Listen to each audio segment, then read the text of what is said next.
welcome to the book club. I'm sure you've been watching the election unfold with interest. I mean, of course, the book club election that was called by me and Susan, my arch nemesis, who used to run the club until she...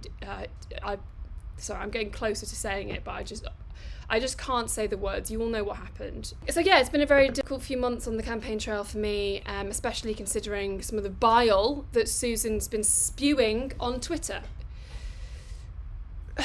Nobody, me, I hate books, also me, burns all the checks, notes, books. How has that got 50,000 retweets? Normalise kicking book club members in the eye. That's you guys. How it started at book club, how it's going. I'm going to dismantle the book club I just mentioned.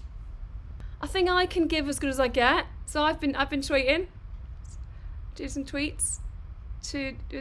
I'm not quite got my head around Twitter as of yet.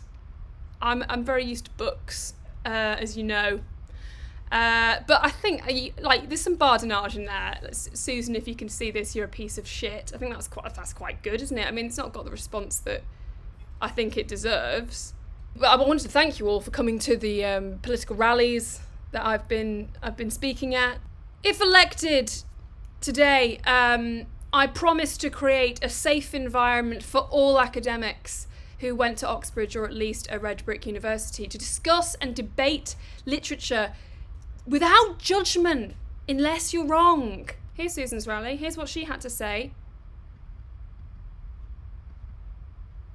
Hideous woman. I'd like to thank you all for voting. I just can't believe I won. I can't believe I've won. Thank you so much. Thank you so much. Oh, flowers. Oh, great.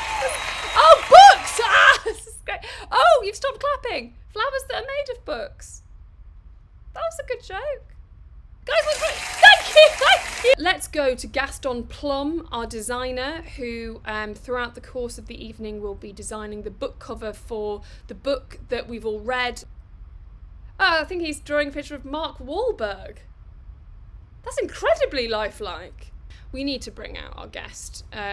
We need to because we need to. And also, it is, of course, Dr. Sooz Kempner. You studied at Oxbridge, of course, for, it was about 20 degrees. Yes. You have, don't you? I have 20 degrees. When we were at that conference, we met you might not remember, we met by the salad bar, and I was eating a gherkin. Do you remember?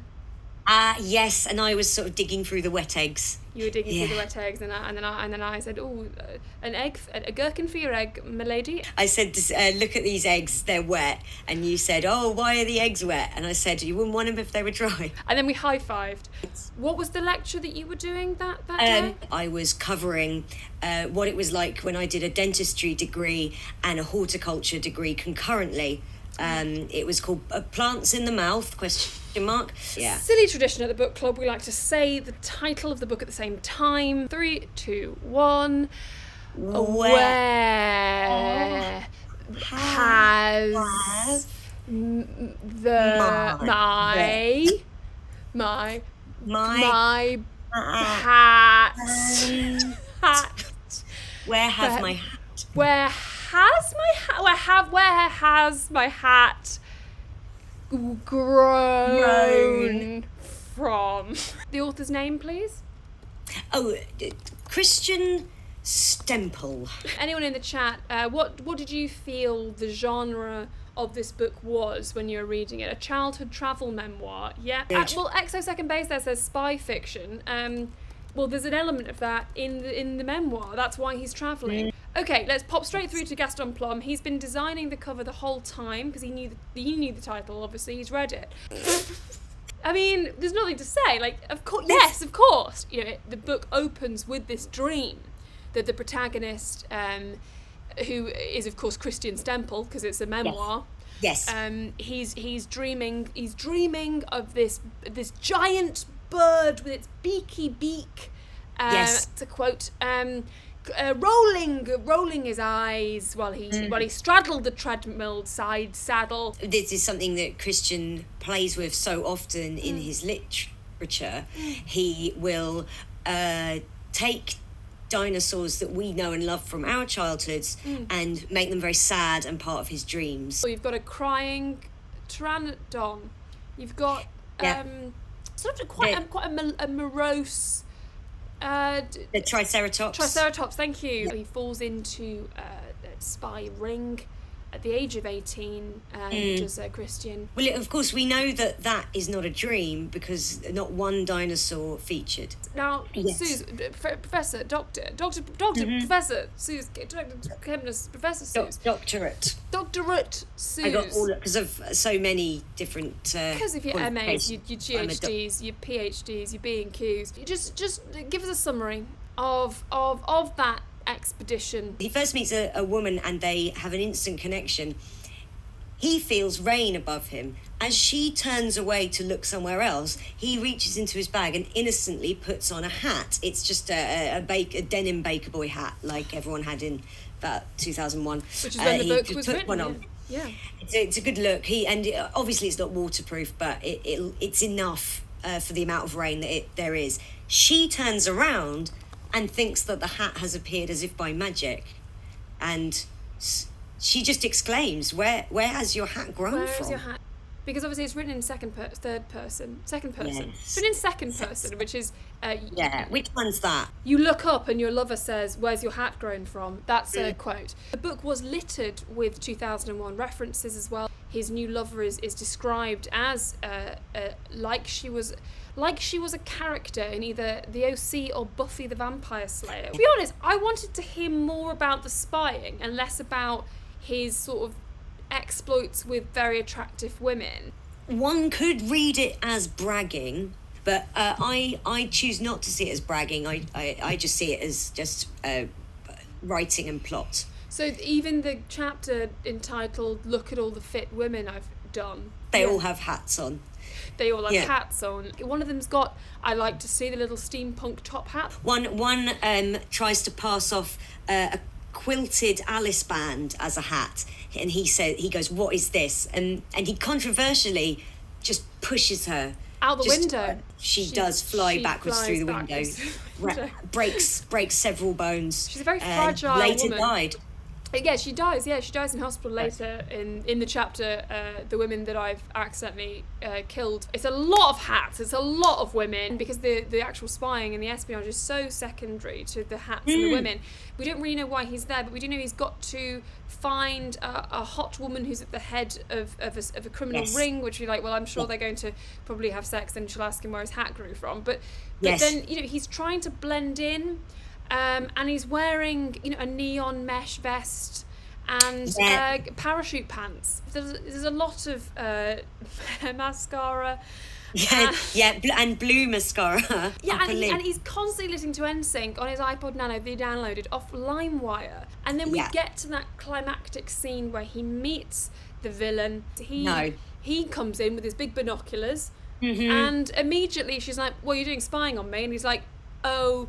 He can't hear because he's listening to NSYNC again. She's now wearing a sort of jaunty flat cap. She puts it on as he enters the room. And she says, "Where's my hat grown from?" He's taken back to all of those years of women thinking that his hat's materialised on his head.